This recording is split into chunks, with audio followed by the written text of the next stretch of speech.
So I want to share with you what I call the kingdom keys for success. We are about to go through some crisis in this country and every country. Some of you will lose your job. Some of your business will collapse. Some of you will have downsizing and right-sizing. Some of you will have problems trying to keep your house. And some of you are going to actually lose your capacity to generate income. And I've been sent here by God, perhaps just among the other leaders, to tell you, look, if you're going to make it through the crisis, you have to focus on management.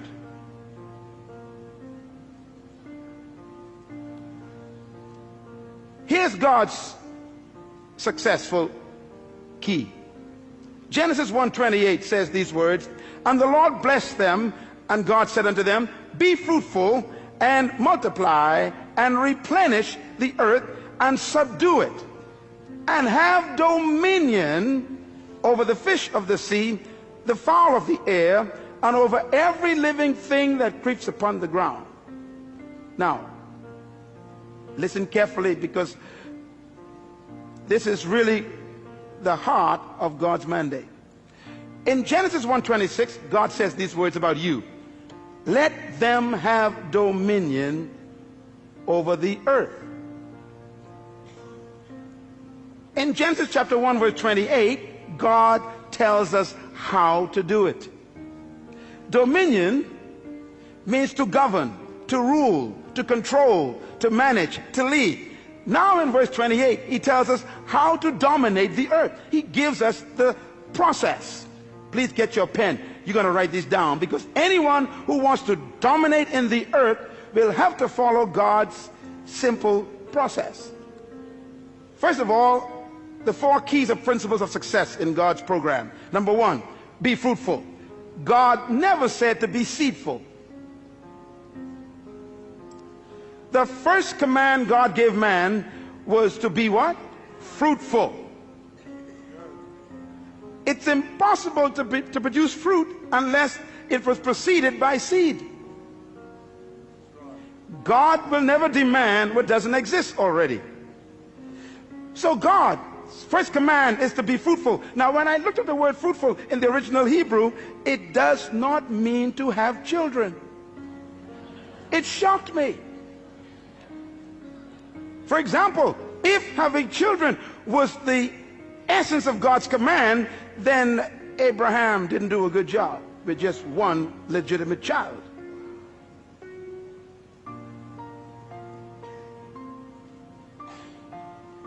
The word fruitful, write it down, it means productive. Be productive. God's first command to humans is be productive. That means produce something. Poverty is the absence of self-production. I remember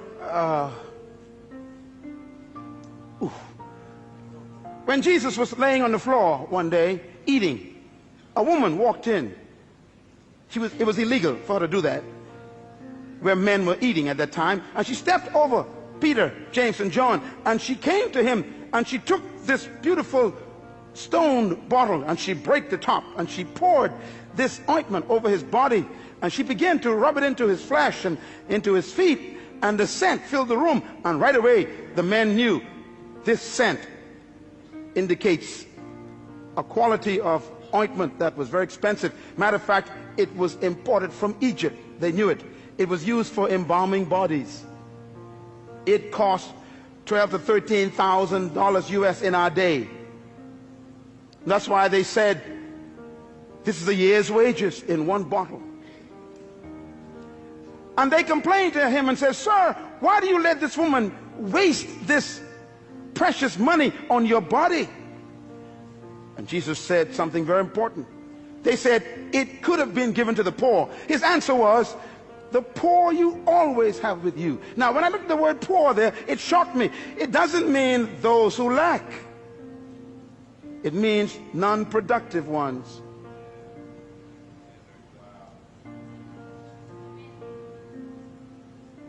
The first command of God is produce.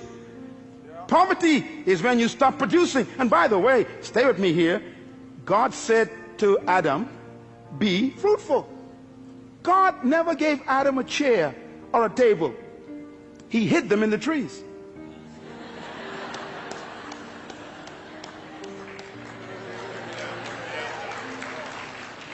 God never gave man shoes. He hid them in the cows. God never built a building before. He hid the buildings in the dirt, in the concrete. He hid the cars in the ore, in the mountains. Be fruitful. Be productive. The future of Australia is not in America or England. It's in Australia. The capacity to produce is right here. Poverty is a lack of creativity, not a lack of resources. There is no crisis except a crisis of creativity. No money has left the planet. No matter what they say around the world, no money went to the moon, no money went to Mars. It's all still here. And it will be attracted to creativity, because crisis creates creativity and innovation. It is those who are productive that will attract resources.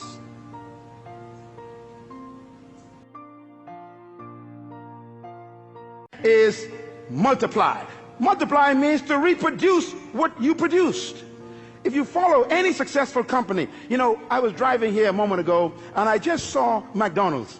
And McDonald's is far away from its original headquarters in Orlando. And it's amazing, when you go to McDonald's in any part of the world, it's the same burger. McDonald's has discovered God's program more effectively than the church. First of all, you what? Produce. Everybody say produce. In other words, you produce something. You produce one good item. McDonald's produced a product called Big Mac. You cannot find the Mac anywhere else. That's their fruit. But having a good product, you will still die of starvation. A good idea doesn't make you wealthy or successful. You got to be able to move to stage number 2. Multiply. Reproduce it. McDonald's have to develop a system that can produce 1 billion burgers every single month. And it's the same Big Mac.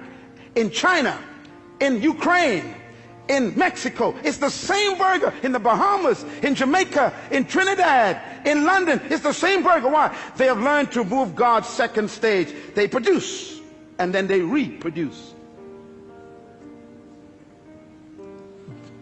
Every successful business on earth has stolen God's process, and only the church have missed it. That's why we're broke. Microsoft, Bill Gates produced one good fruit, and then he put the system in to multiply it. What you cannot reproduce will die. The third command of God is very important. He said replenish. Everybody say replenish. The word replenish means to distribute. You know, it's incredible. God's ideas are all business ideas. Why? You are a manager. No matter how good your product is, and no matter how many times you reproduce it, nothing can destroy a company faster than dead inventory. Come on, businessmen, talk to me. You can have the best product in the world in the warehouse and still die of starvation. You must move to the third level of success, and that is distribution. This church was not built by God just to become a good product. He wants to reproduce this 1,000 times in the city. And then he wants to distribute it to other nations of the world.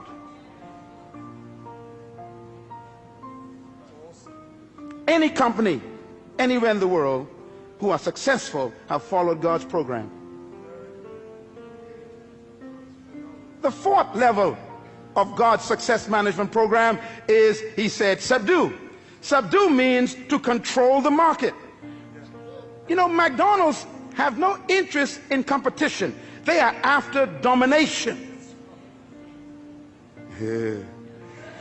If you are in business and you don't have a plan to dominate the market, get out of the business.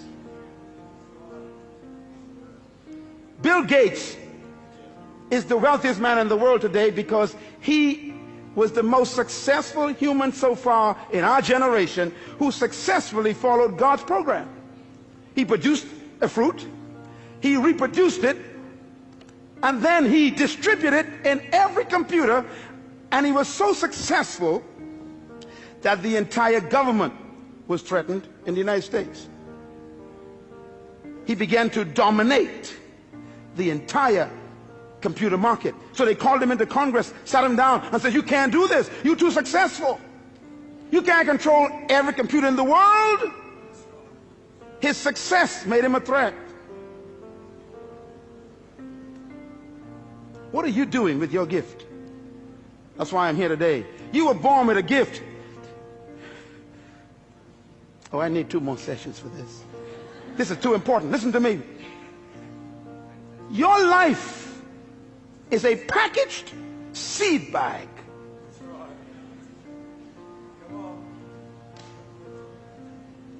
Subdue, control. And God says if you follow these 4 principles, be fruitful, produce your gift, your product, multiply, reproduce it, replenish, distribute it, subdue, control the market, the result will be dominion. Dominion, therefore, is not a pursuit, it's a result.